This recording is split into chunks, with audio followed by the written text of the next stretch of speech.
Okay. So good evening, everyone, and welcome to our fourth session. Today we will be working with Unit 5 of our Android student jams. In this session, we will be talking about a database, SQL.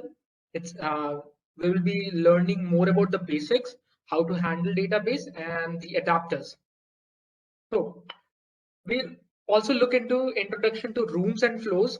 So you all have the link to access this Android, developer Android. Okay. And you can go through it as a reference while I'm speaking.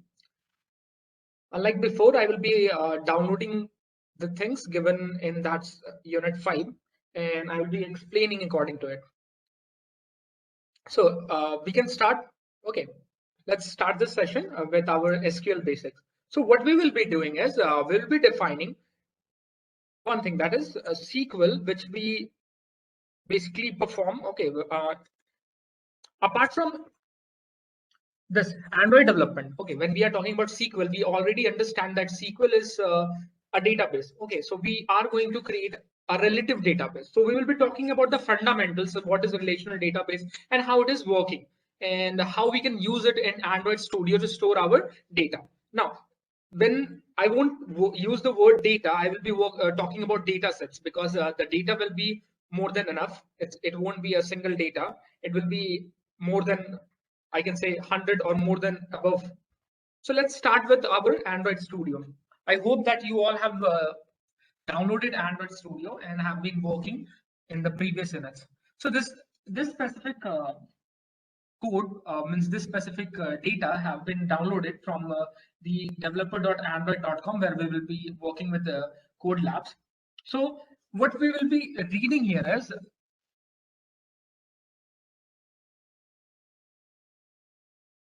work with them, like using select command, where, order by, group by, all these things.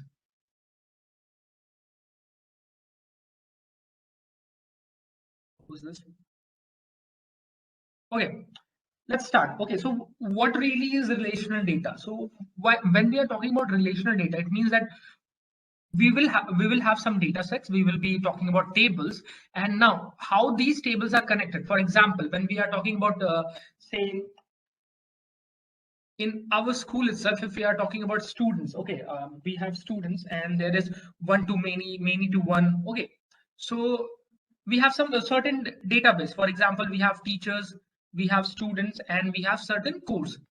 Okay, so every table or every database here has some of the relation. For example, a course can be selected specifically. If we talk about course, it can be selected specifically, okay, by some students. Okay, now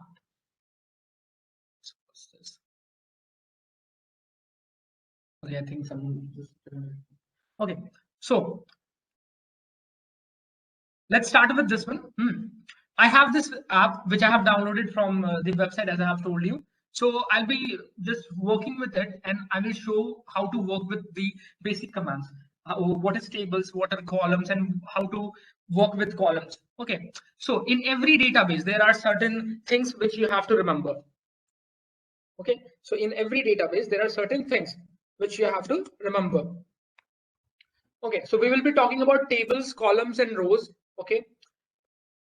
So in every table which we work with, in every table, there are certain attributes. We call it attributes. These attributes will be of, for example, if we talk about plants, it will be given in the example website. So if we talk about plant, every plant in relational database must have some ID. These ID will be the primary keys. Now, what are primary keys? Primary keys are the most important key which we will be using to relate more than two or more data. Basically, these are the unique keys. Okay, these are unique for every plant. This ID, or for every student, for example, your roll number. This is unique. Remember how you will be working. Okay, for example, in university you have certain roll numbers. Okay, you have certain roll numbers, and now this roll number uniquely defines you that okay, this specific roll number belongs to this batch, or this means this degree. Okay, So this is how, when we are talking about any of the relational database, we have to focus on ID. Then there will be different values. For example, in students, we will be having name. Okay, we'll be having say class. Okay, a name, class, or branch. Let's say branch. Okay, we'll have branch, and every value here. Okay, it may be ID or the branch or the name will have certain values. So what kind of value can it store? So we will be defining it with examples. Name can be text. So text meaning it will be a string data type. Okay, so it will be a string data type. And when we talk about class, it will again be a string data type, and branch. And if I talk about ID means this ID, this primary key, it can be a string basically. I won't say that I will be using integer, because it can be a combination of certain characters. Okay, that's why the ID, a string ID is much more feasible. Okay, fine. So color or whatever, I mean, say role. Okay, we'll talk about role. So role can be integer. Okay, it's a surety that the roll number will be an integer. So these are the data types which you are going to deal with when you are working with this database. Okay, SQL, you are going to deal with all these things. Now, as you all know, SQL stands for Structured Query Language. Okay, it allows us to read the data and manipulate the data. And these data will be from relational database, any relational database. I was drawing at that moment of time. So there will be a relational database, and you have to access it and you have to work with it. So while working with Android, you will be you will be working with data. Okay, everything will be of data, and I will call it a data set, because it will not be certain like 2 to 4 datas or a countable data. Sometimes it can be uncountable. So I'll be calling it as a data set. Okay, so there will be a huge amount of data which you will be dealing with. Now, when you're dealing with huge amount of data, you have to make sure that, for example, you take an example. Let's go for choices. Okay, let's go for choices. Okay, choices. Say you are given some choice and you have to choose out of 5 or 6 choices are given, and you have to choose like 3 of them or 2 of them, whatever the choices you want to choose. Okay, so these choices, when you select, when you interact with the UI of the Android, UI of the Android application, you have to make sure that these data are stored finally. Okay, these data are stored. Until and unless you are storing this data, it will be irrelevant. Okay, it will be irrelevant. It will be irrelevant and it will not be useful. For example, you go with a data, you go with Zomato or Swiggy, and you select somewhat, say, biryani or whatever. Okay, and you select it. So there's one. Okay, so this data has to be stored. It has to be stored somewhere, otherwise it will be lost. So we are going to use this SQL, okay, SQL to store this data, access it, and work accordingly. So let's move on and see how we will be working with our Android Studio and the database manager. So once you have downloaded the means that application, means the Android app, which will be there. Okay, so this is the Android app which I have downloaded already from the developer.android.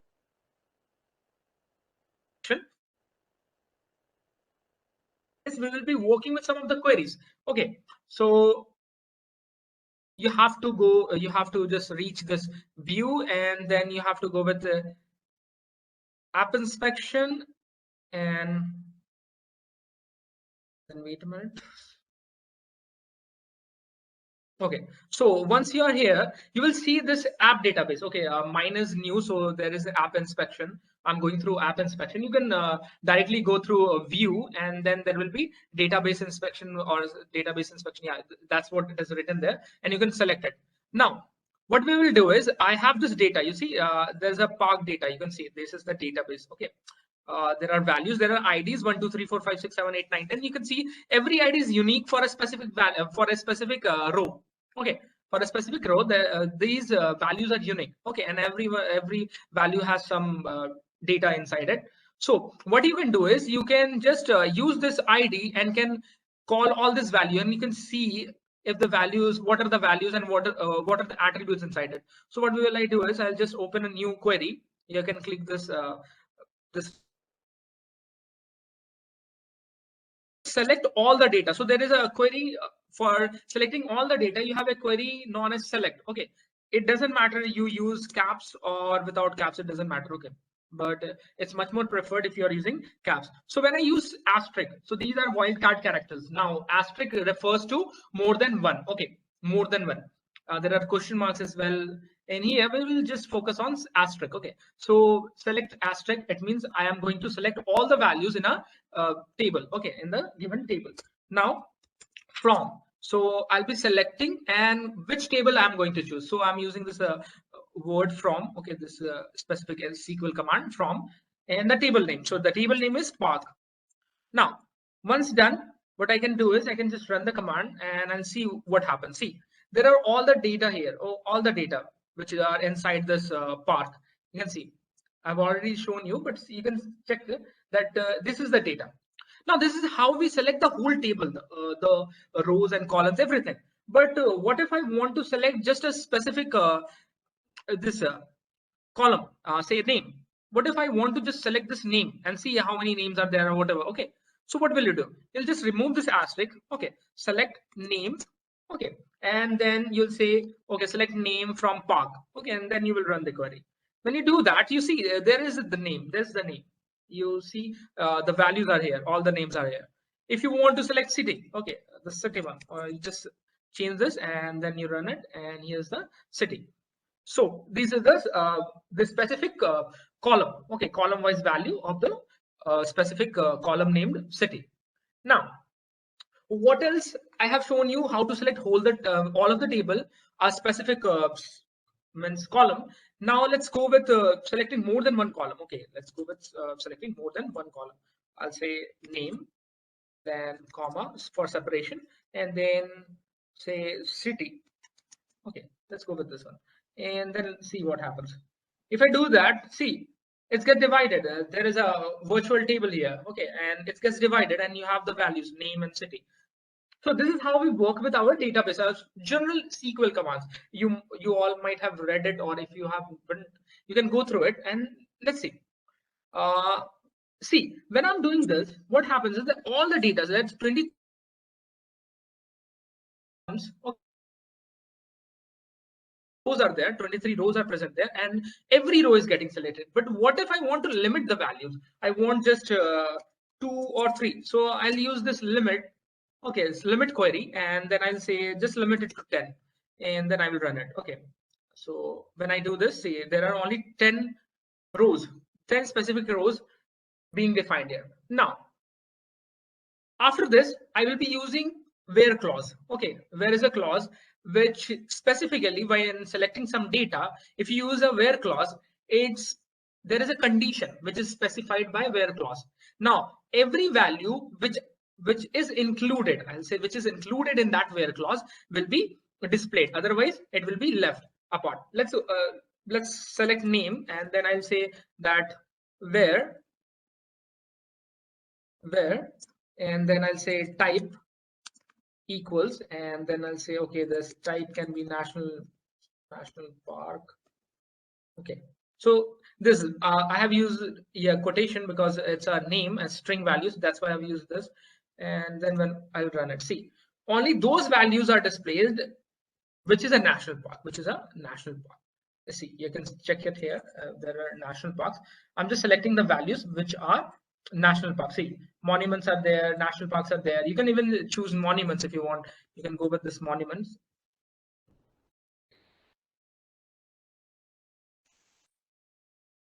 Okay, so this is how you work with it.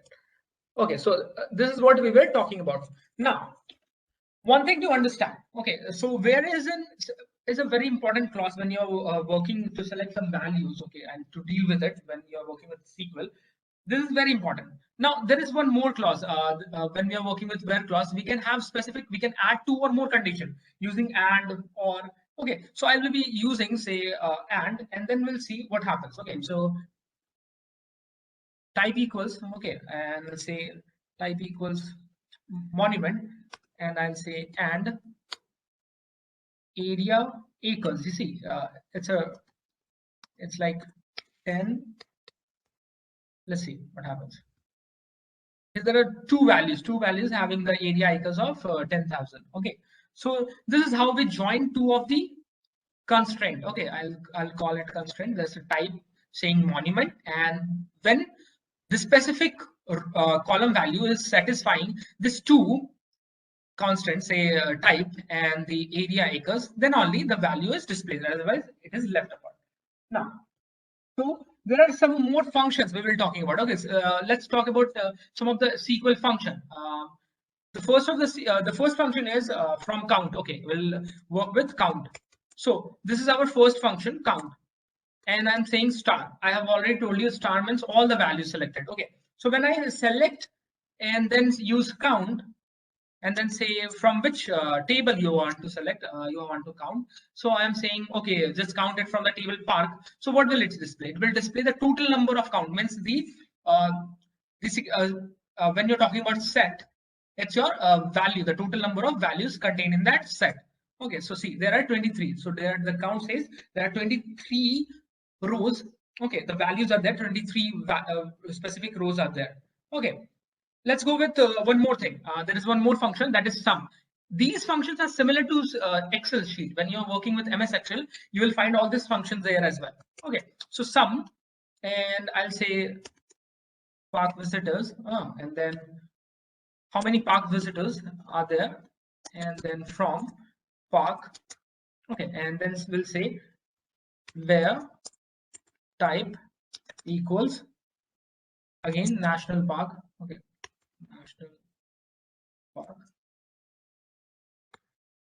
See, so this is the total value. Okay, the total value, the sum of all the visitors. Okay, here you can see there are total number of visitors here. Okay, so there are values here.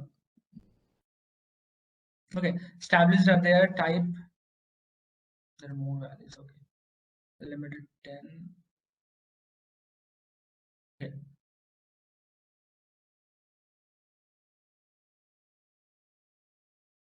Where are the visitors? I can't find it in the whole section. Okay, so there are a number of visitors there in the park. I can't find the whole table. Okay, so let me. So this is what it is doing. It is adding all the park visitors there and then adding them, and then, oh yeah, let's see. Wait a minute. It's park visitors. Okay, so here you can see the values. You can see the values, specific values are there. So it is adding, summing up all the values here, and then it is displaying the values, total value, total number of visitors. So this was another function, sum. And one more thing, we can even find the maximum number of visitors. If we talk about maximum number of visitors or maximum number of area acres or whatever, okay, maximum number of park visitors in that means specific means in that table. Okay, for column we can use max function. Okay, so what we can do is we can use max function. Max, I'll say max, and then I will run it. Okay, so there is a max function. So this is what. So total maximum means out of all the values in specific rows, there are values in each specific row. It will choose the maximum number of visitors, the max visitor, and then it will display it. Okay, after choosing the max number of visitor, you can see this is the max number of visitor of a specific national park, and then it displays it. So there are two functions which we have read. One was the max, the count, three, max, count, and sum. Now, one more thing is there. Okay, so we'll talk about distinct. Okay, so when we are talking about distinct, it means only those values will be selected which are distinct. Distinct means unique. It won't be repeated. Okay, so what will I do is I'll use distinct, and then I'll say what happens. Select distinct, and then say type from, and okay, so see, only distinct means, see, there were many values related to monument, national park, historical site, and recreational area. But now it's categorizing each of them and saying, okay, there are 4 distinct values. Okay, there are 4 distinct values in the park and the type of park. Okay, so these are monument, national parks, and historical site, and recreational area. So this is how we deal with SQL queries. Okay. Now, after this, we will be talking about ordering and grouping query results. Okay, so we have this order. Okay, so what we will do is we'll say, for example, I'll say select, okay, select name as usual. I'll say select name, and then what will I say? When you're selecting the names, now you have to order it in some format. Okay, so order by, what is the format? Say name. So when I say order by name, it means it will be ordering according to the name. Now, what order will be followed if I am talking about any, if you are ordering some values, okay, and say order by values, and the values are of integer type. So it will be ordered in ascending orders. Okay. If you want to order it into descending order, you have to change that default thing. Okay. So what will you do is you'll say DSC. By default, it is always in ascending order. And if you want to change it in descending, you'll say DESC. It's different way. Okay, now it's in the descending order. So this is how we talk. We categorize. We display values in ascending or descending order, depending upon the order. Okay, ascending or descending way. Let's go. Okay. Group by. Let's talk about the group by thing. Okay, group by clause. What it does. Okay, column by, group by. How do we group it? Select some type, means type of the park, and say type, and then we'll say, okay, before order by name, we'll group it. We'll group the values, okay, by some type. Group by some type. Okay, I'm using the type itself. Okay, it's a type here. So, and then we will order the whole display by some order. So I'm ordering it by name in, and it will be in ascending order, and then I will display it. See. So it is in the descending order, and it is ordered. I mean, it is grouped by type. For example, this name, okay, home front, and this Thule Lake, okay, Whiskey Town. It's ordered. It's ordered by the type, and the type is historical site, monument, recreational area, and the national park. So this is how we group certain values or certain rows together as a one. Now we'll talk about insertion and deletion. These are the basic queries. Okay, these are the basic queries. So we'll talk about insertion and deletion of values. So how do we insert some values? So inserting some,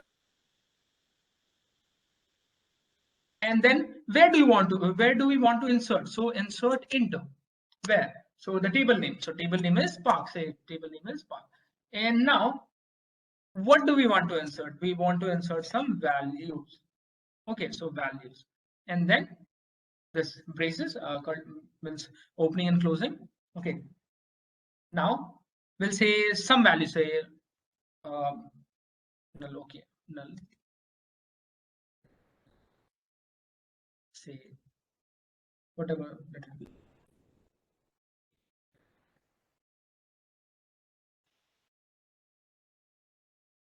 Then 12 and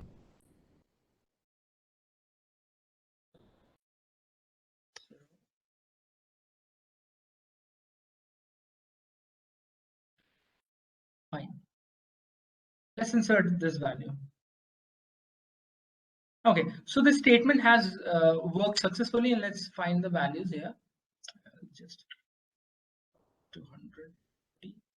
We'll see where's this null value. Okay, 24. See, 23. After this, we have the values here.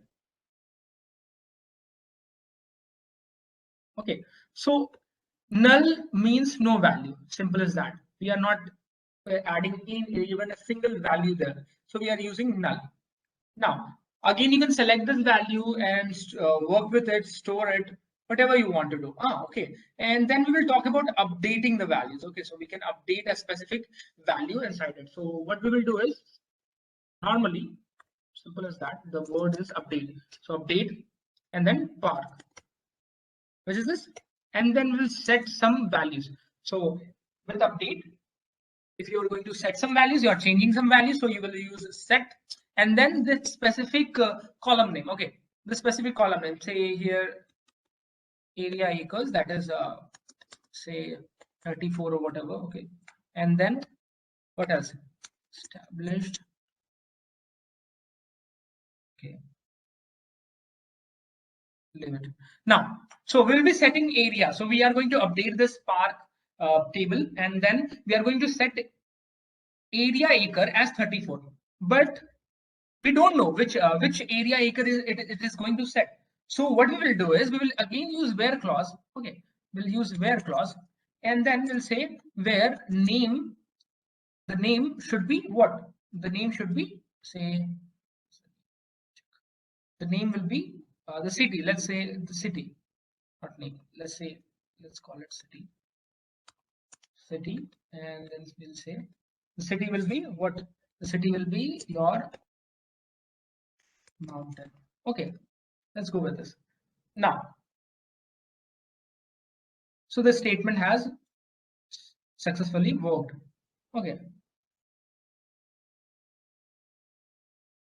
Where it was area acres. Okay, so area acre is set to 34. Okay, it's still true.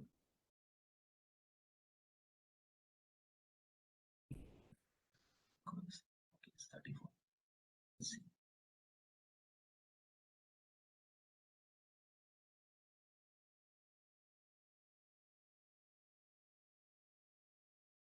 Okay, the value has changed. Okay, it required a bit refresh, nothing else. Okay, so this is how database,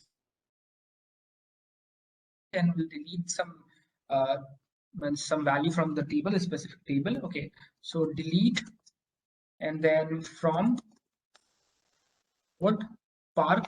Okay, the same database, and then we'll tell it which value to delete. Okay, so again where, and I'll see city.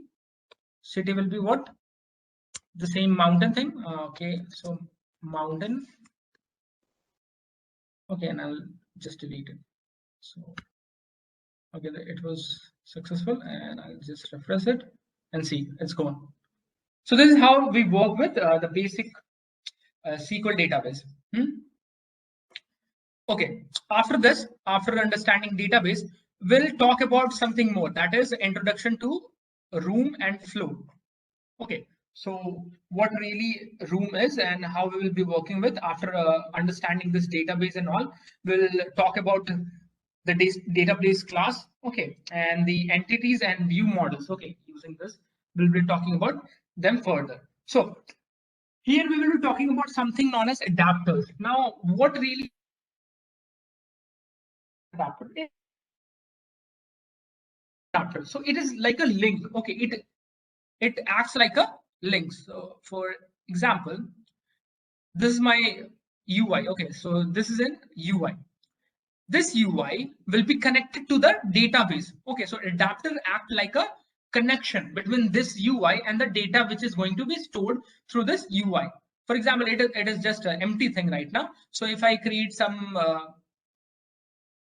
cycle view, so okay, means say we have we want to add some values. Okay, some of the widgets there, and we want to accept some values out of it. Okay, like drop down list is there, and we are going to select a specific value. So for that, what we will do is we will be using adapters, and there are many adapters. There are area adapters, there are base adapters. The base adapter is the most important adapter because it is the most basic adapter for from which every other adapter can be made. There will be custom adapters which you can create. So we'll be learning about this list adapters here and the recycle view things. So for that, we will be adding some dependency. Okay. So for adding that, we have to add room dependency in the build.gradle file. Okay. So what we will do is we'll be adding some our dependency in the build.gradle file. You see, you can find here, this is our here. So what we will do is when we open this build.gradle file, we have to define the room version. Okay. So here is the room version which is defined here. Ext. Okay. So this is what room version we will be defining here, the room version. Okay. So we'll add some dependencies here. Okay. Class path is there, and these are the dependencies. So what dependency we are going to add? We are going to add this Android X room KTX. Okay. So we'll be adding this dependencies here. Okay. So let's go with the implementation thing. Say implementation. You can copy and paste. Okay, but otherwise it will show some error. Okay, so what we are going to do is we are just going to add this dependency. Open the link to the developer website and I can show it to you. Much more easy. Yeah, before reaching to this, I'll be giving you something which will be much more handy and you will understand how to work with this adapters. Okay, adapters. You can explore to this website and you can understand more about this adapters. Okay, so you can go through this website and you can understand what adapters really are and how it works and how it links through database. Okay, though the codes are in Java, you don't have to worry about the codes. You have to just look, you have to understand each and every adapter. So base adapter, array adapter, custom adapters. Okay, so let me just go through the website and I will give a walkthrough. Wait a minute. Okay, so this is what I'm talking about. See, there are values. You see, and now what I'm talking about is when you're working with adapters, what will you do is you will take a group of data sets. These are the data sets. Okay, these are the values. Now, these adapters will help you to make this data in a sequential manner, say horizontal or vertical way, and then you can check, go through all this data. Okay, you scroll through this data one after the another, and you can look into it in a single page. You don't have to move from one page to another or create a space for different data. Okay, in a single page that will be scrollable, and then you can go look into the data. So after understanding all this SQL, okay, all this basic SQL commands, you can work with it. Okay, so see, this is what I was talking about, adding root dependency. So you will add here this project level. You have to remember that the Gradle which you are going to work with is, okay, what you can do is, if you are confused, even though it's written here, say project is written there. Okay, don't go with module one. Okay, so you have to work with the project one. Okay, don't mess up with this one until and unless required. So here you have to go, and here you have to add whatever the dependency you want, which is explained here. Okay, so in app level you have to add this. Okay, build.gradle in the app level. Okay, you have to choose the app level dependency and add it here. Now after this, though this project comes with all this dependencies, means adding all these dependencies are already there, and all these values are there, but this is where you have to read it. So I was talking about primary key before. You remember the ID was the primary key. Okay, it is the unique key which represent the whole table. I mean the whole row, a specific row. You can represent the whole specific row using the ID. So it is creating some kind of classes. In the previous sections you might have read it. So the class has been made, and then we are calling that primary key. So what that primary key will be and what the value we are going to use. So using this @primary key, we can define this means this variable ID and say this is of int type, and this will be our primary key. Before we were creating the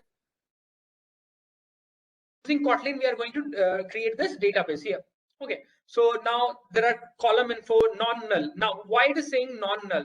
It means it specifies that whatever value this specific column name, means this specific column name has, cannot be null. If you try to keep it null, there will be some error. So we will be talking about handling those errors later on. So there will be some error, and how we will handle this error, there are certain constants and all, but remember this. So this non-null defines that the value cannot be null, and the value cannot be null is for this name. Okay, and the value stop name, that's again string type of the name is string type. See, again there is no null value for arrival type. So means the previous example which you saw here is of stop name and arrival time. It's about some bus. So we cannot keep it null now. We cannot say there was some certain and we don't know about the bus and say it was null bus which has arrived at 8 a.m. So this is why it is very much means understanding why we are not keeping it null, why the arrival time is not null. Okay, so let's go. So you have to remember how to create this class. Okay, the entity class, and then there is a data class. Now what we are going to do is we will create this class Okay, this class containing all these values, all these column names, which are a prime, what are the primary key, which column is a primary key, what values we are going to store. And then after that, we will create the object out of it. Okay, so this is what DAO. Okay, we will create a object out of it in this DAO function. Okay, we will define it in our class, and then we will connect it using the adapters and all. Okay, so we'll work with this. It has created some DAO interface. Okay, to make interface usable with Room. Now, after creating this interface, now remember, interface is a class. I'll say interface is a type of class which contains what? It contains methods, and those methods will be abstract basically. Okay, those methods will be abstract, means it will have no definition for the method, as well as it will contain final values. Final values means the value which cannot be changed, and every interface needs to be called. It means it will be inherited by some specific class. Let me define it. It will be much more easy if I do it. Okay, so what really is interface? So this is my interface. Okay, say this is my interface. This is my interface. Now every interface, remember, every interface, every second interface need to be what? Need to be inherited by certain class. It need to be inherited by certain class. It has to inherit. Okay, it has to inherit. Now, what is inherit? Inheritance, I'm talking about inheritance. Okay, this OOPS concept. Okay, so it has to be inherited by a class. Now, once it has been inherited, you have to remember that once inherited, we have to define every method. We have to define every method which is inside this this interface. Every method which is inside this interface need to be defined in this specific class. If you don't do this, it will show some kind of error. So this is how this is what interface is. Interface is a special type of class which will have abstract methods as well as final values, the values which cannot be changed. Okay, so this is what you have to remember. Okay, so let's go with this one. Okay, let's go with this. All about,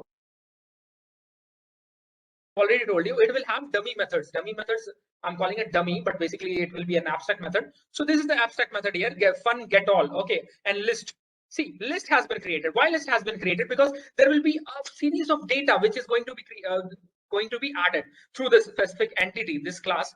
This class will be adding certain values. That it won't be just a single value, more than one value. So we have to use list. So list is containing more than one value. So we have created this function. Once this function has been created, we are going to create the query. We are going to generate the query. So @query will tell at the will specify at the end of the Kotlin compile. Let's say, okay, see, it is a kind of query and it is a SQL kind of query. So what it says this, and then the function is there, get by stop name. It means get by stop name. Say it will be containing the stop name. Okay, and we will get out of this. What this query is doing? Select start from. Okay, schedule where stop time. So what will it do is it will extract each of the value, select star means selecting all the values and then representing it into our UI. Okay, in the list. So this is what it happens. See, there are interface and these are the functions. These are the functions. See, the first query is there, the second query is there. These are the methods. Okay. So see, I have already told you about the views when we are talking about the views. So see, this is the view and this is the subclass view model, and then there is a model, the final one. So view model is there. View model class stores the data related to the app UI. That's what I was talking about. Okay, when we are talking about the view, we are going to store all the data from the UI, and then we will circulate it. Either it will be our live data or it will be real-time data. This all things we will be reading it later on. We can pass all this SQL data into our Firebase as well if you want. So let's go. Now, what it is going to do is it will create a class. Then that class is bus schedule view model. Now, once this class has been created, now we had that interface. Okay, so that interface methods will be added here. Okay, so see, this was the schedule DAO. This was our interface. See, you can see here our interface was the specific schedule DAO. Now we are going to add this interface. So a bus schedule view model class is going to inherit this interface. Once inherited, we will make sure that every function which was defined in that needs to be defined here. It was not defined. It was basically abstract method. Remember this. We are going to define it inside this specific class. So it is going to be defined. See this private schedule DAO, and then view model view provider dot factory. Okay. So we are using this to create a factory. Okay. And now this module is getting inherited. See, it's written here that inherits from the view model provider dot factory. Okay, this is a specific class, default class through which you can create factories. Now, once it is done, what we will do is we will override the method known as create. Okay, remember on create was there, a method was there. Similarly, we will be overriding here a method known as create. Okay, this create is a method which is inside this view model provider dot factory. Okay, we are going to override it. Okay. Now, once overridden, this method is overridden, we suppress unchecked cast means whatever this warnings are there, we are going to suppress it. You will run it later on. So, and then we return the bus schedule model and schedule DAO. I have given you the website, so you can once concept of adapters, you can directly jump into this coding part. Okay, it might seem difficult at times. If I had time, I was going to add all these things, but be a bigger session. So let's go on the database creation of database. Again, see, this is abstract class.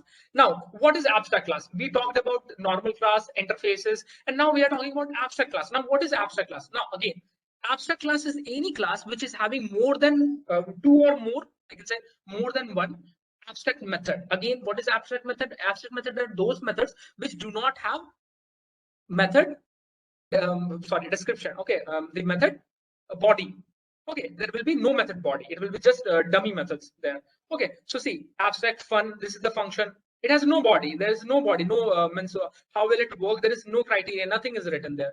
So these are the this is the abstract class app database, and it is going to inherit this room database method. Now we will talk about this volatile. Okay, annotation. We will talk about this volatile. So these things you can just go through the values. Okay, volatile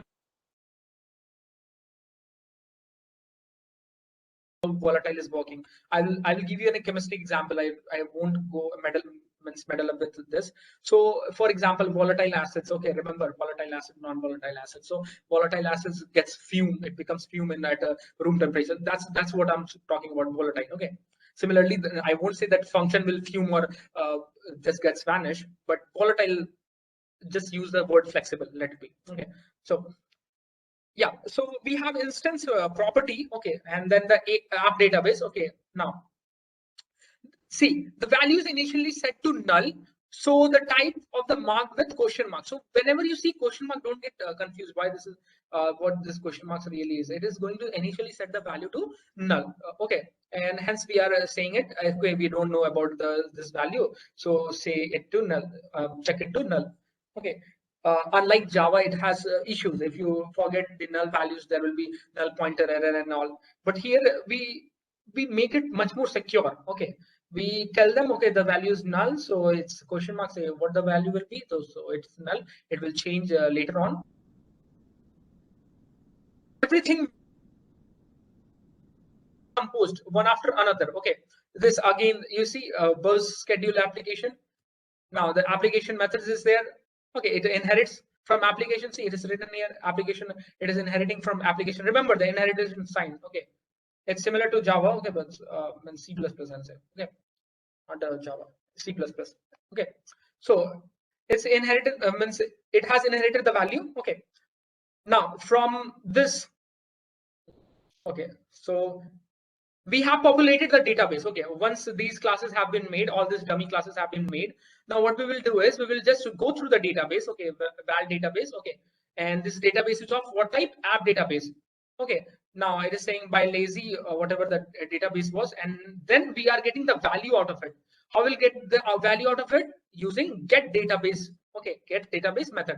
And this you can understand, it means this the current object. We are talking about the current object, the current class object. So database has been retrieved. Now, what we will do is now we will be creating one more thing, that is list adapter. Now see what we have done. What we have done till now, what we have done, we have created specific inheritments. We have created interface. Okay, we have created interface. Then we have created the connection through the UI. Okay, and then this connection, what it does is it just is a two-way data. Means one will be whatever the value you are going to choose from the UI. It is UI. Okay, this is UI, means the app UI. Okay, whatever the value you are going to choose, it is going to be reflected back here in our database and stored. Now, if you want to retrieve that data, you cannot just retrieve and display that data in a in an orderly manner. You are going to use orderly manner here. So in order to represent this data in a format, say in a vertical or horizontal, okay, list, what we will do is we will create a list adapter. So this list adapter, okay, while using recycler view, we will use this recycler view and these adapters. Okay, the example of the this means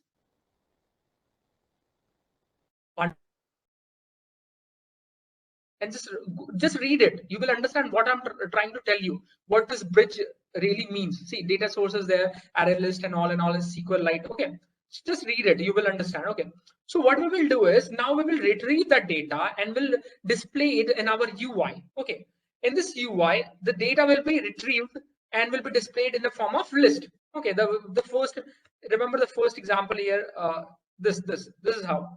So this is list adapter in the background, and we are seeing that the list of values are here. Okay, so now we will be creating the list adapter. See, all list difference is there and new list is there. Okay, so how these lists are going to be added and how we are extracting data out of it. So we'll create a list adapter. As I have already told you that the list adapter is nothing but it has a base class of adapter. It is derived from the base class adapter. So see how this adapter is created. Okay, so the class bus stop is there, and then on item clicked means on item clicked. We are going to implement that clicking system. Okay, when we click, what happens? Okay, so list adapter. So there is one stop adapter dot bus stop view holder. Now remember, every view needs to have some holder. Okay, these things I think it was in unit 2 or what. If you have ransacked a little bit, you will understand that every view needs a holder. Without a holder, you cannot just implement any view directly over the UI. Okay, we need a holder. For example, for say example, we have a cup, but it does not have that cup holder, or means how to hold that cup. Okay, it will be very hard for us. So similarly, it has some this bus stop adapter is created, and now it has some view holder, and then we are going diff callback. Okay, so this is how. Okay, so we will bind the values. Now we are going to bind the values, and binding dot stop name text view text dot text means, see, every text view, that means this specific text view. Now what we used to do is we used to just click on the UI and we used to fill some data. But now the UI is not going to fill some data from the user. It is going to fill the data out of the database. That's why it is saying that bind that value stop name. Okay, and what kind of value it is of text view. So there will be a text view, and then dot text means that text, how the text will be replaced. So you have to replace that text out of the database, which is schedule dot stop name, that specific database having that column name, that is stop name. Okay, now binding dot arrival time text view again for the arrival time. Okay, this is what I'm talking about. Okay, this is first thing is binding the stop name. Okay, next thing will be binding this arrival time. So when these two things are binded, what you can do is you can just work on the UI, I mean, so the code, in order to display that value. See, it is saying it is adding the simple date format. Okay, date format function is there. So simple date format of hours and minutes. Okay, and then dot date schedule dot arrival too long. Okay, and asterisk 1000. Okay, when you are working with this toast, you will come across this long length long and all and all. So it is converting the value to a long value and then multiplying as 1000. Okay, done. So after this, what we are going to do is we are working with on click listener and on create view holder. Okay, to and inflate the layout and set it through with the help of on-click listener. Okay, in order to for getting the current item position. Okay, so this is what view holder has been created using that same bus stop view holder we created before. After that class, we are going to inflate it with layout inflator. Okay, these all things, layout inflator. What is layout inflator? Everything you will get that get docs inside it. Okay, so go and read it. And if you don't want to go through this website will tell you everything about it. Okay, don't look into the codes because every code here represents Java because it's very old website. But if you want to go with understanding, a better depth of understanding, then you can read it. What layout inflator is, how it inflates. When inflates means insert something. Also, it's like adding values. Inflator. Okay.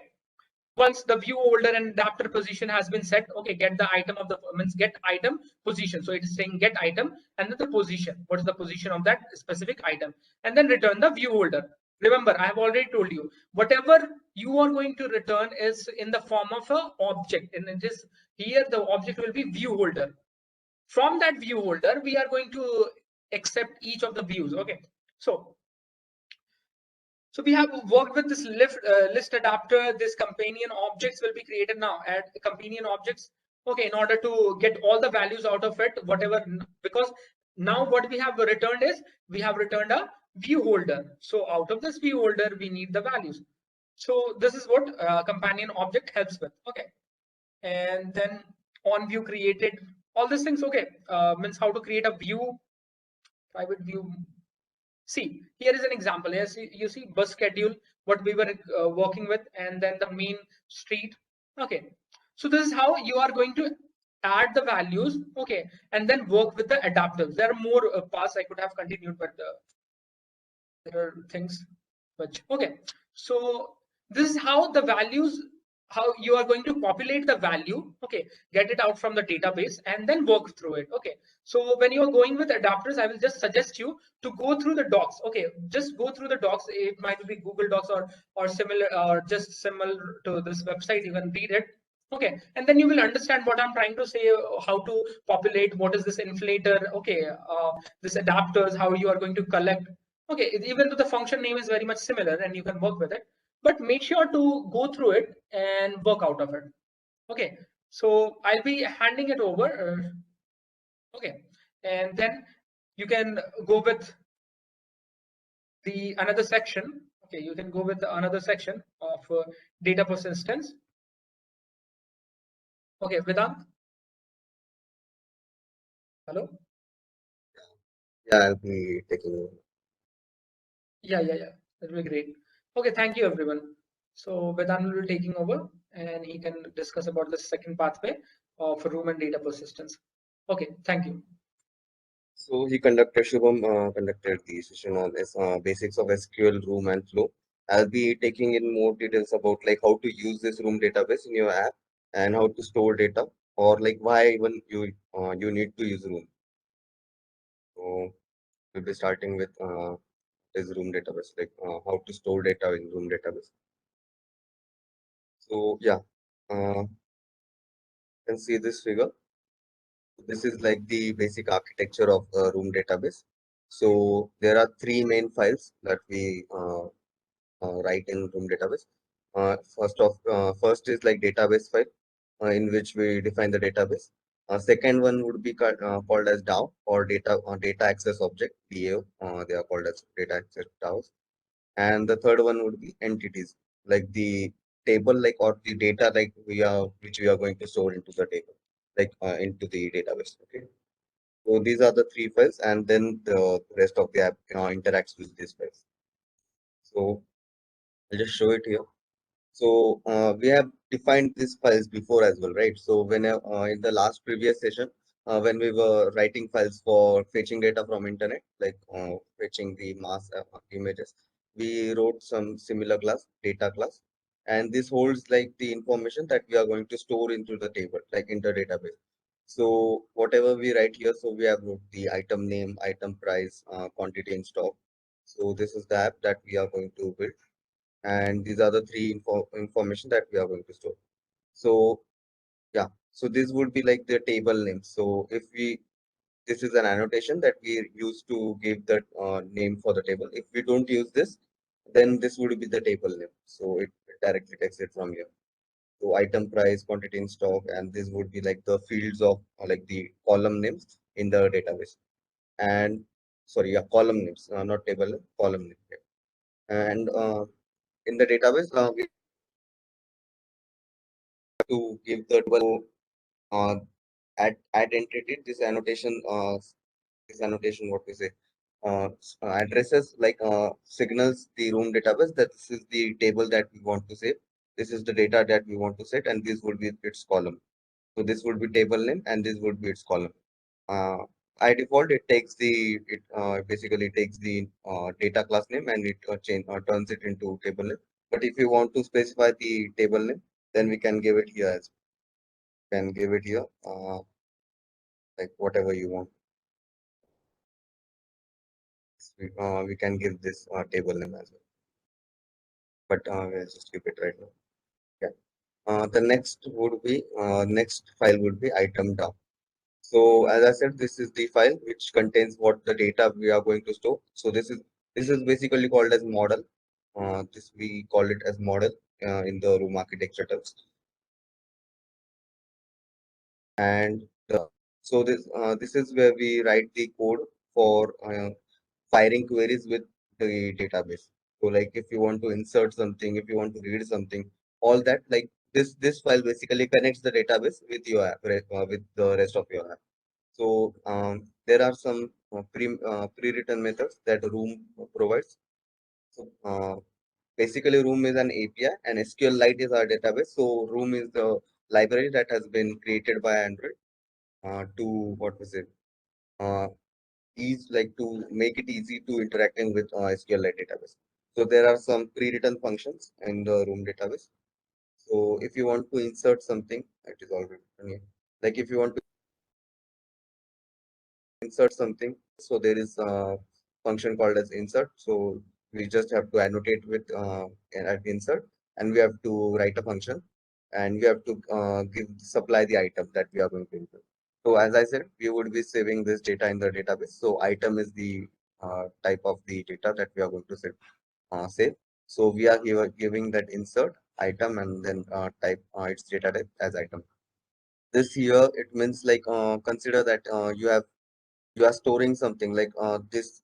Okay, I'll just show it here. This is the current database of the app. I have added some entries in it. So consider that this is the data, right? So its ID is first, name is first item, price and quantity. If I try to add same values again, like with the same data again with same values like ID one, this same name and same price and same quantity, and then we would have conflicts, right? So it would say that this item already exists in the database, and you are again supplying same. You are trying to insert again same what we say data. So in that case, what to do? So there is this method called attribute called as on conflicts. So as I said, it would be conflicts, and on conflict, what to do? So here it says that ignore. So on conflict strategy, ignore. Yeah, generally we don't do this like whenever we are storing the data from API or everything, we generally replace. So whatever new data, whatever data we are giving again, like it would be replaced by the old data. So old data would be deleted and it would be rewritten. Instead of ignore, this is better to use, and this is mostly what is used during writing professionals. Yeah, the next one is update. As Shubham also what we say demonstrated you the query for updating the function. So Room provides directly an annotation for it. So we just have to give the item, and it would basically just update it with whatever item you have provided. So this is the update function, and similarly there is a delete one. So insert, update, delete. These are the functions that are provided by Room. I guess. Yeah, those three functions are provided by default. And if you don't want to, what we say, if you want to run some custom queries, you don't your work is not satisfied with these three functions, then you can write custom queries with query annotation. So you write add query, and inside these curly brackets and inverted commas, you write the query that you want to execute. So for reading data, so consider that I want to read all this data, all the data here. So I'll start basically select star from item, and I'm ordering it in ascending order. So I order by name in ascending order. So it would order this data according to this name column. This is what that query means. And there is again one query to what to say, fetching only single data. So if I only want this one, only first item, so I'll just execute this query. Select star from item, their ID is equal to this ID. So we would be supplying the ID for it. ID is your primary key. As you can also see here, it is showing the icon of primary key. So this was about DAO. It is called as item database access object, and it is an interface. And we write the queries that we want to execute here. And if annotated that's the annotation provided by again the room again. And for returning here, we have used flow as flow is similar to like live data. There are some differences, but in like on surface, you can just assume that it is also life cycle aware, and what whenever the changes would be made here. So like whenever a new data has been like what we say, new data has been added or any other changes have been done, like any new entry has been added, new entry has been deleted or updated, it would directly notify it, immediately notify it to the app whenever like wherever you have used this function. So basically updates it simultaneously. Like you don't have to call this function again to get the data newly to get the updated data.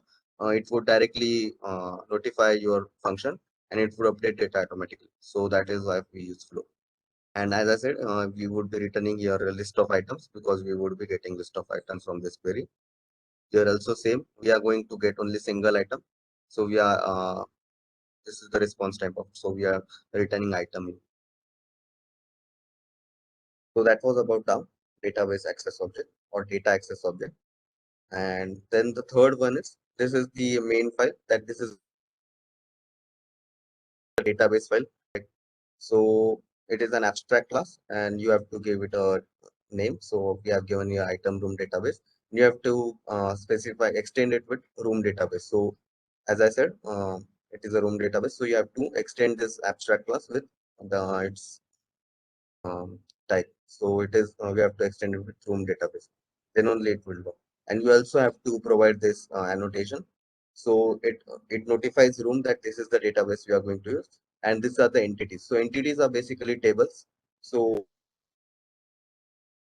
here you can see the master table. Room master table is always there, and it is what we say. It is by default, and it is usually generated for every app.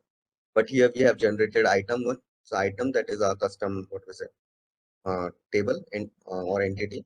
So this is the table name, and we have to whatever tables we are going to store in the database, we have to mention them over here. So by commas, separated by commas. This is an array, and we have to mention your version as well. So what is the version of the database? So consider that you are using this app, and in the next update of that you have added some extra field over here, right? So consider that you have added the uh, item brand as well. Okay, your item name is there, you are also adding item brand. So the users that have already installed the app, so they have already had the app on their mobile phone before, so they would be getting conflicts, right? So whenever they would be updating app, they would be getting conflicts because in their local database, as room stores everything in local database, right? So in their local history, it would say that there is no thing as item brand. And now currently the update has pushed new field in the table, that is item app would be crashed in that case. So for that, whenever you are adding some new what we say new entry or new field into the database, then you have to mention version here. So this is the first version, so this is the first time you are building app. Whenever you are going to update the app, whenever you are going to push updates on Play Store or everything, that time the version would be changed, because then what room will do migrations. If you have what is here, yeah, here it says fallback to destructive migration. So it would recreate this this method states that it would recreate the old database with new, new column or new entry that you have added into the item. And for that, you have to mention the version as well. So you have to up the version whenever you are upgrading your app. So here you have to define the function item down. You have to specify that this is the database data access object that you are going to use for database. And then in the companion object, then we provide create the instance of room database, because we want to use this we want to call this room database in other applications, like in other fragments and activities as well. So we are going to create an instance for it. So this is the function to supply context, the application context of our app with data type is item room database, and it would return. So this function would return an instance.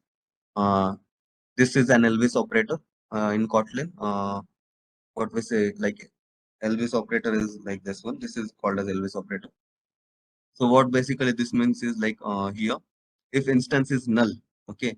So if instance is null, then this function would run. Like whatever we are writing beyond this function would run if the value in the instance is null. And if instance is not null, then this is like whatever the value was there, that would be returned. So this is what Elvis operator basically means. It is used for again to avoid null pointer exceptions. So this block would be run. It is synchronous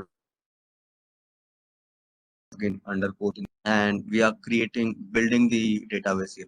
So room.database builder, and under that we have to, as I said, we have to supply the context because we are creating this database for our specifically for our app. And you also have to again specify the room database file. So this what we created here. You have to supply that over here, and you have to give the name for database. So here the name for database is item underscore database, and that's it. This is how you build a database in the Android using Room. And these are then again like dot should be called to build a database.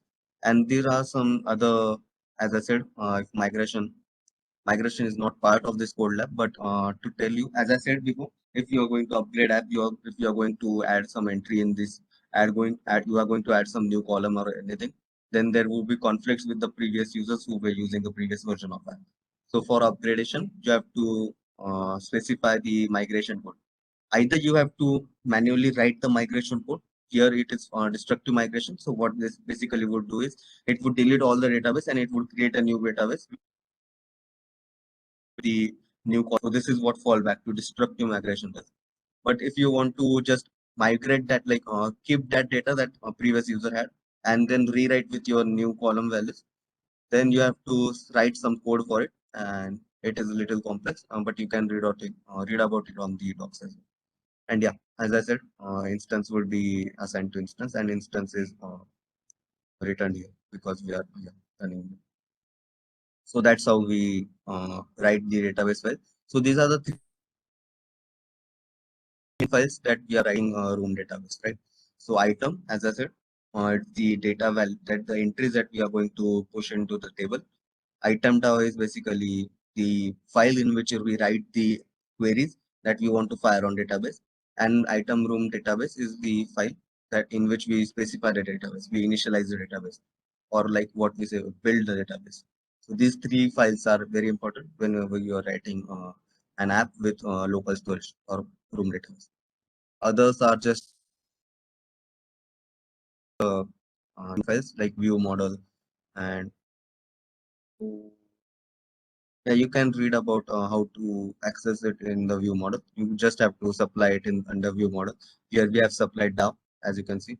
You have to supply this DAO, and then accordingly we would be getting items and what we say, accessing the values on in the database through here, calling those functions mentioned in the item DAO. So that's how you do it in view model. It's quite easy, and you can read it in the course. And these others are UI files. You run that. So that was our most of the thing about room database.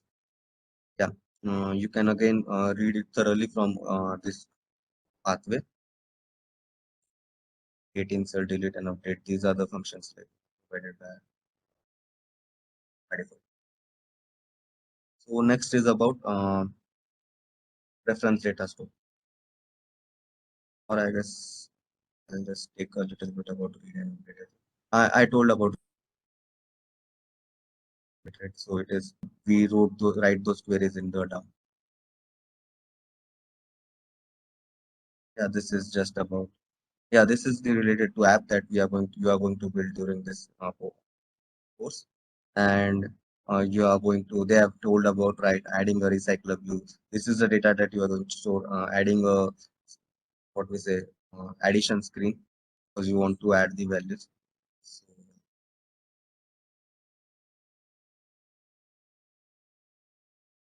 CLI, yeah. So those are the things about the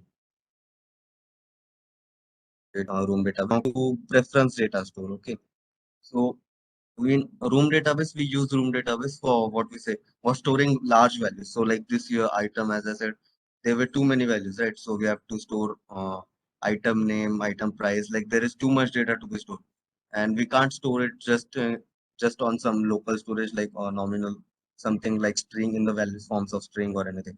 So we want to create a specific database for it. So that's why we use room. But consider that you have seen some applications, right? So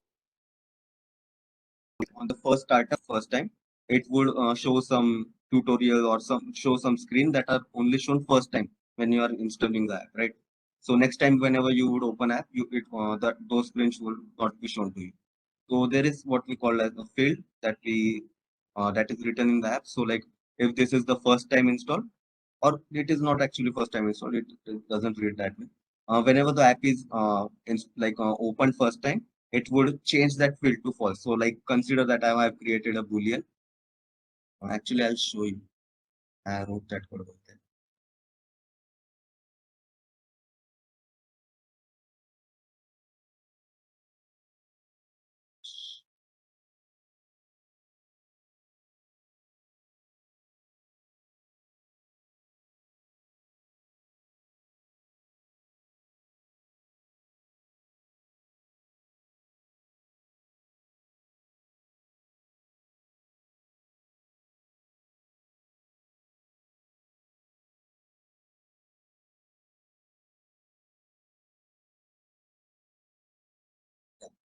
So before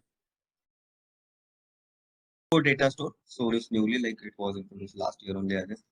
So yeah, before data store, we used to use shared preferences, something called as shared preferences. That is what I have used here.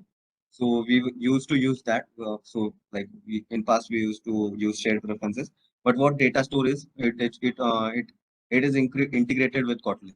So the function like the code that we used to write in shared preferences that used to be run on what we say main thread. If we don't specify it specifically to run it under coroutines. But data store here, it by default it runs on coroutines. So by default it runs. So that's the advantage of using data store, and this is why it is updation and used nowadays.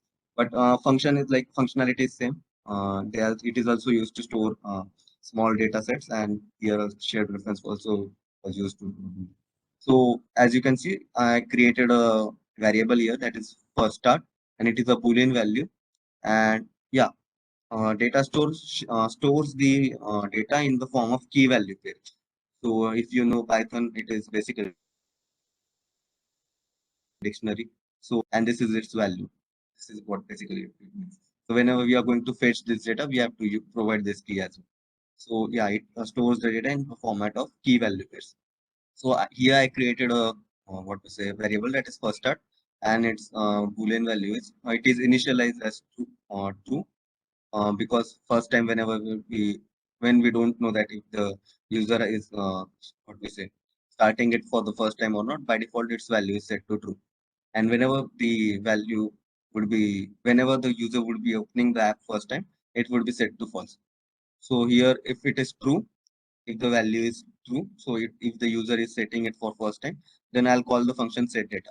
So what set data basically does is it would okay know those things of yep. So that was related specifically related to that. Yeah. I would again write it, I would set its value to false. As you can see, editor.put boolean. First start, I again use the key to fetch the data and I set it to false. So whenever again the next time the app would be open, so it would again check this. If the, what we say, uh, it would check this value, and if the value is what we say false, then it wouldn't run the program above, like forward program, whatever program that screen we have to show. So that is what is not showing screen here. I had to what we say specify some data, uh, like enter some data on some files. So that is what I was doing. So if the first start was true, I was executing this code. And if it is false, then this code would never be executed, and the code after it would be executed by default. So that is how you can use data store. It is same. And what we say, this is also used for like if you want to uh, keeping the account dark theme of your app. So they have also uh, given the examples of where to use it. So yeah, dark mode and so on. So dark mode is also like there also you will just define a boolean, right? So that it is just a single value. You have to just store a single value, and it doesn't make sense to create such a huge database and create this much code and write this much code for just storing a single boolean value. Okay. So for that, data store is used uh, to store small values. It is not complex and it is only a string or like what we say primitive data types. So if primitive data types, if you want to store, you would be using data store. So that is what basically like small values. Yeah, here also they have given room versus data store when to use. They have clearly said if your application needs to store large or complex data in structured format, yeah, basically SQL provides you structured format, right? You have tables and columns, name, everything in structured format. If you want to fetch only name, only first item, only the specific ID or only price, then you can fetch it in a nice way using SQL. But yeah, consider so if you want to store data in a more complex and large data, then you would be using it. However, if you only need to store simple or small amounts of data that can be saved in key value pairs, as I said, preference data store uses key value pairs. So, so if you want to save that only small snippets of data or only small amount of data, then you would be using data store. Like then data store would be an ideal choice. You can store it in room database as well. So you can, as I said, whatever I was doing here, you can store it in room database as well. But it is just too much to store. Like it is too much work on too much resources spent on just storing one single value. So that data store was in proto versus performance preference data store. That is something complex, and proto basically proto data store is type safe and efficient, but it requires too much configuration and steps. That is not in the scope of this course, and read it in the developer. Yeah, again, how to write a data store, like how to write a code for it. So first you, what we say, mention the name of the data store. So as you give the database name, you also give the data store name. This is the name initiating. So this is the data store name, and this is how you initiate the data store. Private while context for data store and data store preferences. Preferences is the data type of the whatever we are going to store in data store. So you have to mention it here. And by preference node, we are using delegate here. So this is again a method provided by Kotlin itself. By preference data store, and you would be giving the name of the data store. So that is how you initialize the data store. And is yeah, now we have to store something under the data store. So as I was storing or something like value. So here also we have to store something. So this is how you define it. Private val, whatever variable name you are going to give. And if it is whatever data type you are going to use. So if I'm using string, then it would be string preference key. If I'm using int, then it would be int preference key. Here I'm using boolean, so it is boolean preference key. And here is the key value. So how I was giving your first start. So this is how you are giving it here. So it's linear layout manager. That is the key, and would be value would be stored here.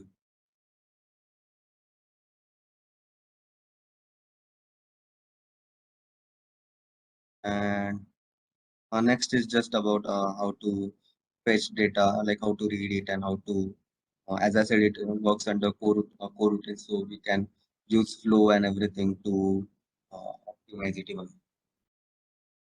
So rest you can also what we say go through it during doing this.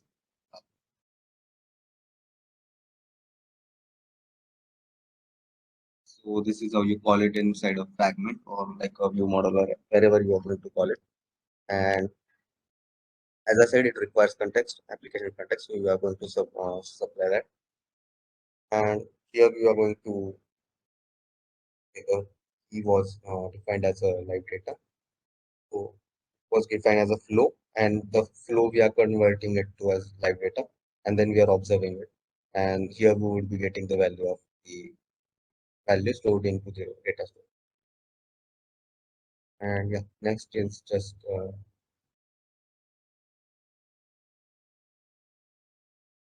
yeah, you can again read it through here.